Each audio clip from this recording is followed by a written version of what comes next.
지난 토요일 발생한 KT 서울 아현지사 화재는 개인 휴대전화와 인터넷, IPTV 등의 작동을 멈추게 한 것은 물론이고 경찰과 병원, 상점, 금융 등 기본적인 사회 인프라에 대혼란을 일으켰습니다. 작은 불씨 하나가 IT 강국 대한민국을 한순간에 마비시킬 수 있다는 매우 강력한 경고로도 해석됩니다. 스프링클러와 화재 경보기조차 없었던 시설 관리의 문제점들도 반드시 짚고 넘어가야 할 필요가 있습니다. 오늘은 2차 합동 감식이 진행됩니다.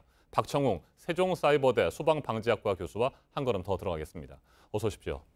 네, 교수님 어떻게 이럴 수가 있을까요? 지하통신구 화재가 이렇게 큰 피해로 이어질 수 있을지 많은 분들이 전혀 생각도 못했던 상황인데 사실상 서울 도심의 통신망이 이틀 동안 마비됐어요. 네, 많은 시민들이 불편을 겪었을 텐데요. 이런 사태가 앞으로는 잊지 말아야겠죠. 네. 우리가 과거에 지하통신구 화재에 몇 번의 경험을 통해서 많은 부분들을 개선한다고 했지만 이번에 이런 화재를 통해서 문제점을 우리가 짚고 넘어가지 않을 수가 없습니다. 특히 지하통신구의 그 소방시설의 부재 문제 이런 부분들은 시급하게 소방당국에서 좀 개선이 돼야 되겠고요. 그리고 근무자가 2명이 있었다라는 이런 문제점, IT 강국 말씀하신 대로 우리나라에서 모든 보안 안전망이라든지 CCTV라든지 이런 것들은 잘 돼 있지만 이러한 위급한 상황에서 즉각적으로 대처해야 할 것은 결과적으로 사람이 하는 것이거든요. 그렇기 때문에 이런 보안 문제와 더불어서 근무자의 자기 책임의식 또 관리자의 자기 책임의식 이런 부분들은 짚고 넘어가야 될 좋은 교훈이라고 생각합니다. 네, 그만큼 화재에 대비한 시스템이 미흡했다고 볼 수 있을 것 같은데요. 이 KT 아현지사의 보안 등급이 D급이었다고 하던데 A, B, C, D, D급인데 이게 어떤 의미가 있습니까? 정부에서 A 등급부터 D 등급까지 이렇게 구분을 하고 있습니다만 D 등급이라는 것은 어떠한 문제가 발생됐을 때 백업이 즉각적으로 작동될 수 있는 이런 구조가 돼 있어야 되는데 아마 그런 것들이 안 돼 있었어요. 보니까요. 그래서 D 등급으로 돼 있는데 이런 D 등급의 문제 결과적으로 우리 시민들에게 엄청난 피해를 가져올 수밖에 없는 거 아니겠습니까? 그래서 이거 시급하게 개선이 돼야겠죠. 네, D 등급이라고 한다면 말씀하신 대로 백업 시스템이 안 돼 있고 만약에 뭐 화재나 사고가 발생할 경우에 대형 피해로 이어질 수 있는 상황 아니겠습니까? 그렇습니다. 그런데 앞서 말씀하신 것처럼 상주 직원이 2명밖에 안 됐다고 하는데 정말 상식적으로 이해할 수 없는 부분입니다. 그렇습니다. 어떻든 간에 건물의 관리, 특히 위급한 상황, 화재, 테러, 우리가 예상치 못한 그런 일들이 벌어질 수가 있거든요. 이런 것을 대비해서 많은 사람들이 근무를 할 수는 없지만 필수적으로 배치해서 전문성을 가지고 근무를 해야 될 이런 부분들이 있거든요. 특히 이번 같은 경우에는 2명이 근무했기 때문에 즉각적으로 대처를 하지 못했지 않습니까? 이런 부분들이 문제가 됐다고 봐야죠. 이번 화재가 발생한 지하통신구, 스프링클러도 없었고 화재 경보기도 없었다고 합니다. 현행 법상으로는 500m가 넘어야 전기라든지 수도, 가스라든지 이런 공동 이용구가 있는데 공동 지하구의 경우에 그때 스프링클러라든지 이런 것들이 있는 거고 500m가 안 되면 이번처럼 스프링클러를 설치하지 않아도 되는 겁니까? 소방법상의 문제는 없다고 봐야 되겠죠. 그렇지만 이런 중요 시설에 대해서 물론 소방법의 적용만을 가지고서 우리가 논할 사항은 아니거든요. 그렇다면 어떻게 해야 될 것이냐. 500m가 안 됐다 그래서 소방시설을 안 해도 된다.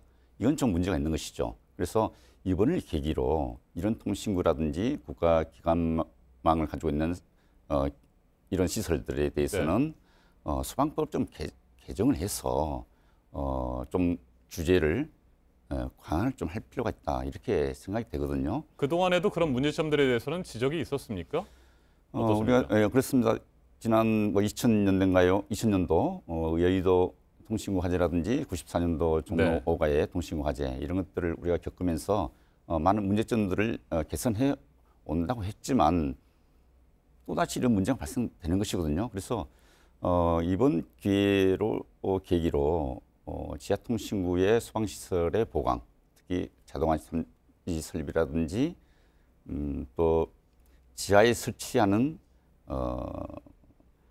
연소 방지 설비, 또 물분무 설비 이런 것들을 좀 보완을 할 필요가 있다 이렇게 생각합니다. 네, 오늘 2차 합동 감식이 진행이 되면 뭐 화재 원인이라든지 발화 지점 이런 것들이 나오겠습니다만 아직까지 어제 1차 그 검증에서는 명확하게 뭐 화재 원인 같은 것들이 밝혀지지 않았습니다. 혹시 뭐 방화 가능성이라든지 이런 것들은 없을까요? 어떻게 보십니까?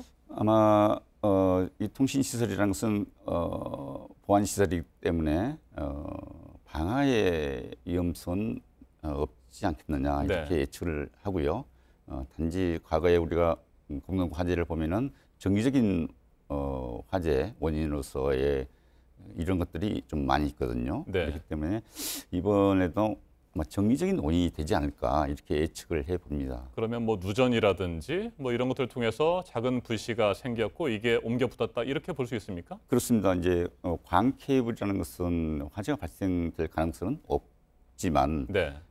그 광 케이블을 관리하기 위해서 필요한 전선들이 또 있거든요.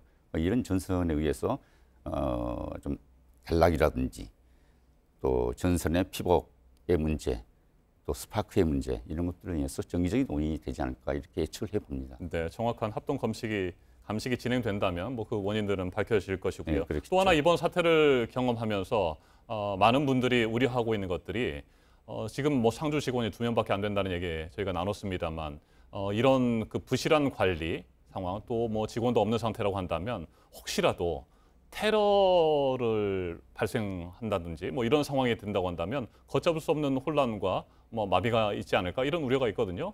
이에 대한 대책도 좀 필요해 보입니다. 그렇습니다.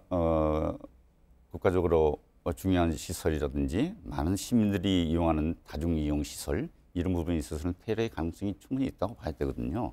그래서 이런 것들 대비해서 관계자, 즉 건물주, 또 정부, 관계기관 이런 데서는 이런 사건을 계기로 해서 그런 부분도 관심을 갖고 예의주시하고 또 대책을 마련해 나가야겠죠. 네, 앞에서 잠깐 말씀을 해주셨습니다만 소방법을 강화하기 위한 뭐 구체적인 내용들 혹시 뭐 요즘에 논의되고 있는 것도 있습니까?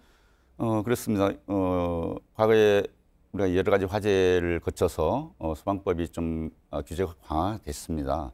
그렇지만 지하통신구 화재건을 가지고 소방법에 좀 규제를 강화해야 된다는 것은 없었거든요. 그래서 이번 계기로 500m라는 길이, 면적 이런 것을 좀 벗어나서 중요 시설에 대해서는 필요 법령을 좀 개정해서 강화를 해야 된다고 이렇게 생각합니다. 네, 소방 시설도 더 늘려서 배치를 하고 또 직원들도 늘려야 할 필요도 있을 것 같고요. 그런 논의들이 본격적으로 시작되기를 기대해 보겠습니다. 박정훈 교수님 말씀 잘 들었습니다. 네, 고맙습니다.